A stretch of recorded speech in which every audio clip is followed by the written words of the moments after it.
SMT Nation, we back nation. Pictured here is a huge T-Mobile network update. Excited to share this with you guys. Big shout out to the SMT Nation for sharing photos with me and letting me know what's going on in their market. This one is a big update, and we're happy to see it.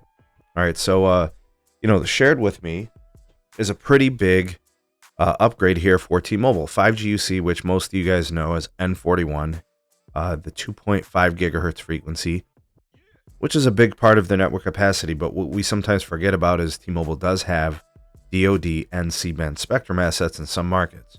And in some places, it's going to be a big boost for them. So, some combination of 40, 60, or 80 megahertz of bandwidth, I believe, in different segments across the country in different markets. You might start to see this. And on some terms, I think that are unconventional. Initially, T-Mobile wanted to make this a very efficient build-out, adding the C-band and the DoD. And in some instances, they simply can't do it. They can't wait anymore. So you guys will see pictured here the N41 antenna right there in the middle. And then to the right of them, you have DoD and C-band both getting put up.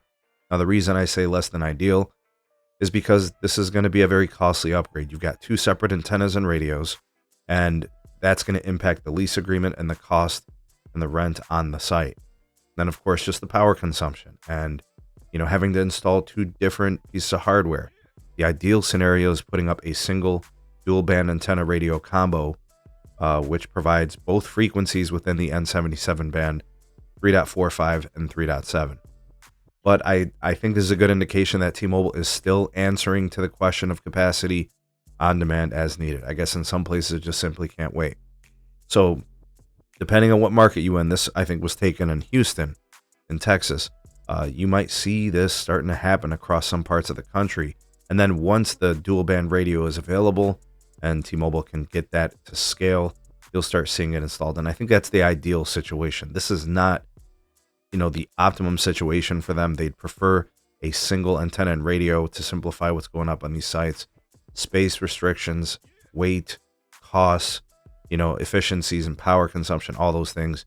They'd much prefer, that single solution. But good to see they're answering to the question here.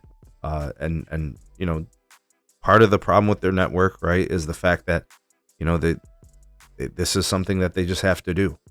I don't know what they hold in terms of the N41. Maybe they only have like 80 megahertz here or something. I don't know. So that's why they went in with DoD and C-band. But they're answering the questions of their network demands. It's there. It's good to see this. Excited for this. What are you guys seeing in your markets? What do you guys think about this approach? Sound off in the comment section below. You're the voice of the people, the SMT Nation. Let your voice be heard.